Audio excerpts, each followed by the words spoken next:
पण मला तो ड्रेसही आठवतोय, अशाच रंगाचा डार्क ब्ल्यू कलरचा होता.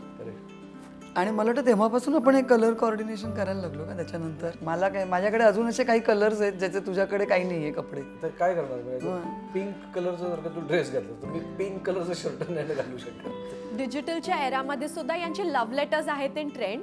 पहा सुनील बर्वे यांची आहा story. So my friend, watch it till the end.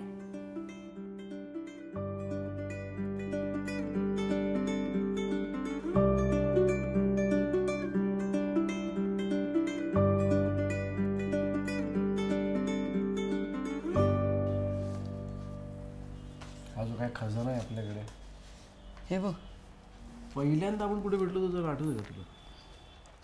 माधुरीमध्ये, Patkar कॉलेजच्या बाजूला. तुला बघितल्यानंतर मला तुझ्या हातात ब्रेसलेट होता, सो मी खूप असं लांबून बघण्याचा प्रयत्न करत होतो. तेव्हा चष्मा नव्हता, तरी असं की नाव दिसेल नाव दिसेल. मला फक्त आठवत आहे ते पहिल्यांदा भेटलो तेव्हा की तुझ्यावर खूप मोठी टगी मुलं होती आणि जी स्मोकिंग करत होती. आणि मला असं वाटलं हा मुलगा इतका छान आहे, गोड दिसायला, आणि हा या मुलांपायी सिगरेट ओढणार आणि ह्याचे पण ओठ काळे होणार आणि हा म्हणजे वाया जाणार, असं म्हणून मी तुझ्याकडे बघत होते. नाही गेलो ना. नाही, पण तू तरी तुला प्रपोज करायला तुझी हिंमत नाही झाली. तू मैत्रिणीला पाठवलंस. पण कशी झाली असती? तुमची गाडी होती 7614 अँबॅसेडर ग्रीन कलरची. ती मिलिटरी ग्रीन कलर होता म्हणून तुला वाटलं की मिलिटरीमध्ये कोणतरी सांगितलं होतं.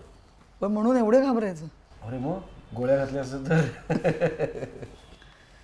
म्हणून मला अजून तर पेंडिंग आहे तुझं. मैत्रिणीने प्रपोज केलं. पण आता मी करीन ना प्रपोज करीन तरी 50व्या आपल्या अॅनिव्हर्सरीला. वाव, हे किती गोड आहे. You have stolen my heart but you will have to fight for the rest. कॉलेजमध्ये असताना तुझ्या घरी पाठवू शकायचे नाही कार्ड. मग तुझ्या मित्राची समोर लॉन्ड्री होती, तर त्या लॉन्ड्रीच्या पत्त्यावर मी कार्ड पाठवायचे सगळे. एक्झॅक्टली. आणि तू तिकडून घ्यायचा. करेक्ट. हे बघ, हे काय आहे? हे आपली कोड लँग्वेज. येस. काय होतं हे कोड लँग्वेज? जे अक्षर आपल्याला लिहायचं त्याच्या पुढचं अल्फाबेट लिहायचं. आणि ही आपली स्टाईल होती, आपण इथे साईडला लिहायचो खाली. हो. आणि टू यू फ्रॉम मी. पण मला अजूनही सगळ्यात मला असं वाटतं की हायलाईट मोमेंट की जेव्हा आपण ठरलं की आपण आता घरी सांगूया आणि आता आपण लग्न करूया. 90 सालची गोष्ट मला वाटतं, फेब्रुवारीच्या सुमारास.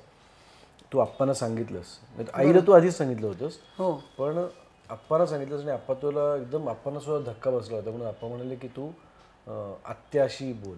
हो, पुण्याला तिला भेटून तिचं काय म्हणणं आहे ते मी ऐकेन आणि मग मी परमिशन द्यायची की नाही ते ठरवेन तुमच्या लग्नाला. आणि आपण इथे गोरेगाव स्टेशनला भेटलो. एक्झॅक्टली. सकाळी 6 वाजता थंडीत. तू असे ते फ्रेंच ब्रेड करून आले. सागरवेणी तेव्हा फॅशन होती. करेक्ट. माझ्याकडे आपल्या मला वाटतं ते तिकीट पण सापडेल कुठेतरी, ते ठेवलंय मी. एशियाडचं तिकीट. एशियाड तेव्हा एकदम नवीन बसेस होत्या सगळ्या. सो आपला पहिला प्रवास. पण आय स्टील रिमेंबर माझा वाढदिवस जो लगेच लग्नानंतर आला होता आणि तू नवीन नाटक घेतलेलं 4 चौघी. बरोबर. आणि त्याचा पहिला प्रयोग वाढदिवसाच्या दिवशी पुण्याला होता. आणि मी येऊ शकत नव्हते पुण्याला, माझी नोकरी होती इथे. पहिल्यांदाच आपला आपण एकत्र करू शकतो वाढदिवस आणि नेमके आपण लांब आहोत.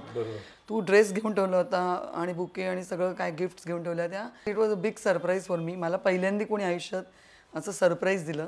म्हणजे असे एक्स्ट्रीम क्षण येऊन गेले, पैसे नाही आहेत किंवा प्रॉब्लेम्स आहेत केवढे तरी, पण असे ते अंगावर नाही आले कधी. कारण आजूबाजूची माणसं, शेजारचे आपले बोटले लोक, खूप हेल्प व्हायची त्यांची सगळ्यांची आणि मजा यायली खूप तेव्हा लाईफमध्ये. खरंच इमोशनल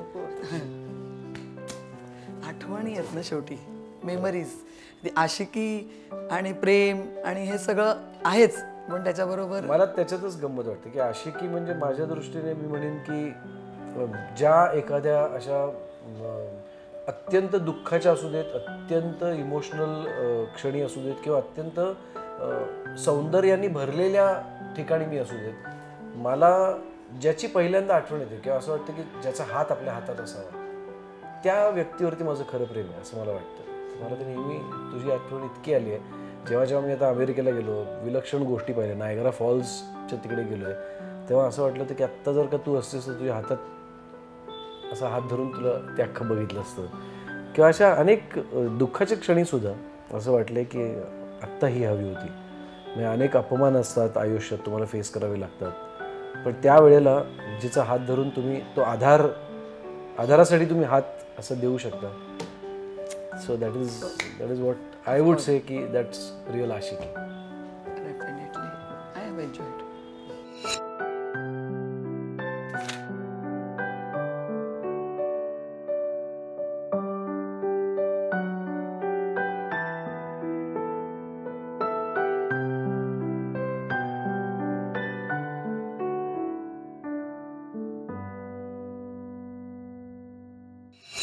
कशी वाटली यांची आशिकीची कहाणी कळवा आम्हाला कमेंट्स थ्रू. आणि अजून अशा अनोख्या हा स्टोरी घेऊन येतो लवकरच. So stay tuned.